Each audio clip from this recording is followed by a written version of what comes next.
شروع اللہ کا نام لے کر جو بڑا مہربان نہایت رحم والا ہے۔ اے پیغمبر صلی اللہ علیہ وآلہ وسلم، لوگوں سے کہہ دو کہ میرے پاس وحی آئی ہے کہ جنوں کی ایک جماعت نے اس کتاب کو سنا تو کہنے لگے کہ ہم نے ایک عجیب قرآن سنا جو بھلائی کا رستہ بتاتا ہے، سو ہم اس پر ایمان لے آئے، اور ہم اپنے پروردگار کے ساتھ کسی کو شریک نہیں بنائیں گے، اور یہ کہ ہمارے پروردگار کی شان بہت بلند ہے، وہ نہ بیوی رکھتا ہے نہ اولاد، اور یہ کہ ہم میں سے کوئی بے وقوف اللہ کے بارے میں جھوٹ گھڑتا ہے، اور ہمارا یہ خیال تھا کہ انسان اور جن اللہ کی نسبت جھوٹ نہیں بولیں گے، اور یہ کہ بعض بنی آدم بعض جنات کی پناہ لیا کرتے تھے تو اس سے ان کی سرکشی اور بڑھ گئی تھی، اور یہ کہ ان کا بھی یہی اعتقاد تھا جس طرح تمہارا تھا کہ اللہ کسی کو نہیں زندہ کرے گا، اور یہ کہ ہم نے آسمان کو ٹٹولا تو اس کو مضبوط چوکیداروں اور انگاروں سے بھرا ہوا پایا، اور یہ کہ پہلے ہم وہاں بہت سے مقامات پر فرشتوں کی باتیں سننے کے لیے بیٹھا کرتے تھے، اب کوئی سننا چاہے تو اپنے لیے انگارہ تیار پاتا ہے، اور یہ کہ ہمیں معلوم نہیں کہ اس سے اہل زمین کے ساتھ برائی مقصود ہے یا ان کے پروردگار نے ان کی بھلائی کا ارادہ فرمایا ہے، اور یہ کہ ہم میں بعض نیک ہیں اور بعض دوسری طرح کے، ہمارے کئی طرح کے مذہب ہیں، اور یہ کہ ہم نے سمجھ لیا ہے کہ ہم زمین میں خواہ کہیں ہوں اللہ کو ہرا نہیں سکتے اور نہ بھاگ کر اس کو تھکا سکتے ہیں، اور جب ہم نے ہدایت کی کتاب سنی اس پر ایمان لے آئے، سو جو شخص اپنے پروردگار پر ایمان لاتا ہے تو اس کو نہ نقصان کا خوف ہے نہ کسی طرح کے ظلم کا، اور یہ کہ ہم میں بعض فرما بردار ہیں اور بعض نافرمان ہیں، تو جو فرما بردار ہوئے وہ سیدھے رستے پر چلے، اور جو نافرمان ہوئے وہ دوزخ کا ایندھن بنے۔ اور اے پیغمبر صلی اللہ علیہ وآلہ وسلم، یہ بھی ان سے کہہ دو کہ اگر یہ لوگ سیدھے رستے پر رہتے تو ہم ان کے پینے کو بہت سا پانی دیتے تاکہ اس سے ان کی آزمائش کریں، اور جو شخص اپنے پروردگار کی یاد سے منہ پھیرے گا وہ اس کو سخت عذاب میں داخل کرے گا، اور یہ کہ مسجدیں خاص اللہ کی ہیں تو اللہ کے ساتھ کسی اور کی عبادت نہ کرو، اور جب اللہ کے بندے یعنی یہ پیغمبر صلی اللہ علیہ وآلہ وسلم اس کی عبادت کو کھڑے ہوئے تو کافر ان کے گرد ہجوم کر لینے کو تھے۔ اے نبی صلی اللہ علیہ وآلہ وسلم، کہہ دو کہ میں تو اپنے پروردگار ہی کی عبادت کرتا ہوں اور کسی کو اس کا شریک نہیں بناتا، یہ بھی کہہ دو کہ میں تمہارے لیے نہ کسی نقصان کا اور نہ نفع کا کچھ اختیار رکھتا ہوں، یہ بھی کہہ دو کہ اللہ کے عذاب سے مجھے کوئی پناہ نہیں دے سکتا اور میں اس کے سوا کوئی جائے پناہ نہیں پاؤں گا، ہاں اللہ کی طرف سے احکام کا اور اس کے پیغاموں کا پہنچا دینا ہی میرے ذمہ ہے، اور جو شخص اللہ اور اس کے پیغمبر کی نافرمانی کرے گا تو ایسوں کے لیے جہنم کی آگ ہے،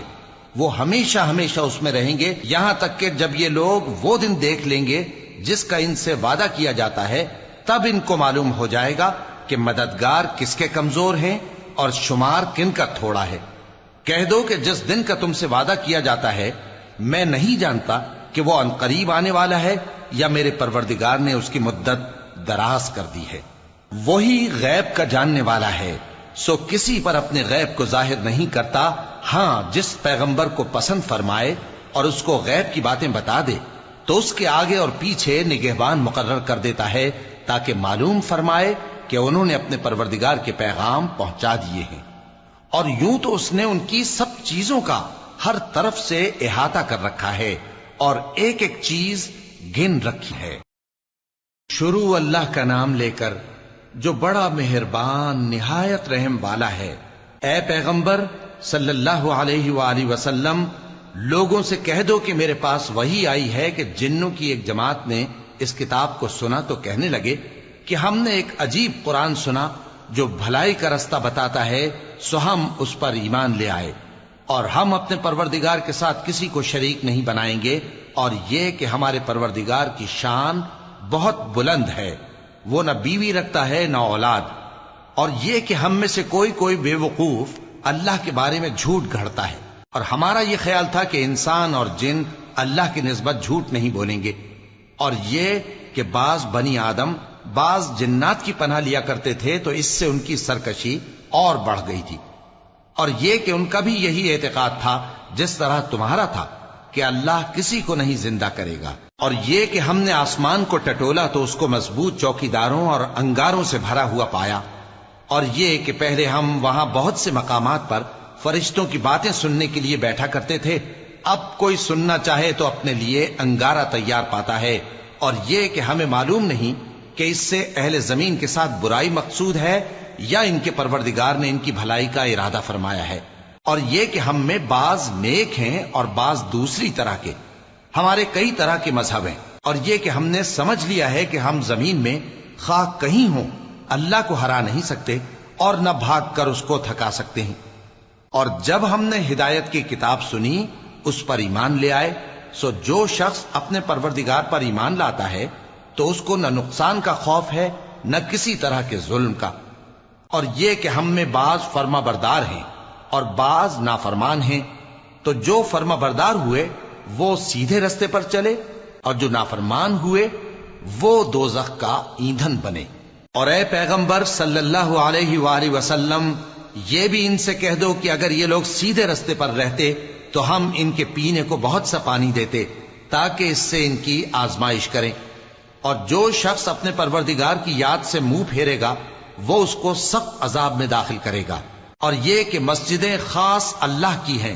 تو اللہ کے ساتھ کسی اور کی عبادت نہ کرو، اور جب اللہ کے بندے یعنی یہ پیغمبر صلی اللہ علیہ وآلہ وسلم اس کی عبادت کو کھڑے ہوئے تو کافر ان کے گرد ہجوم کر لینے کو تھے۔ اے نبی صلی اللہ علیہ وآلہ وسلم، کہہ دو کہ میں تو اپنے پروردگار ہی کی عبادت کرتا ہوں اور کسی کو اس کا شریک نہیں بناتا۔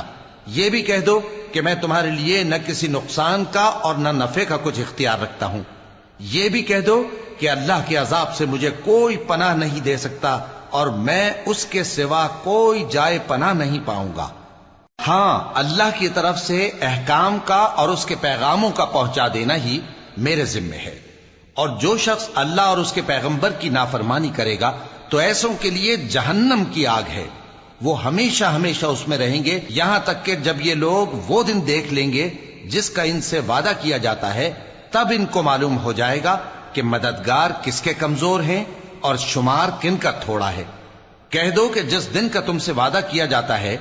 میں نہیں جانتا کہ وہ عنقریب آنے والا ہے یا میرے پروردگار نے اس کی مدت دراز کر دی ہے۔ وہی غیب کا جاننے والا ہے، سو کسی پر اپنے غیب کو ظاہر نہیں کرتا،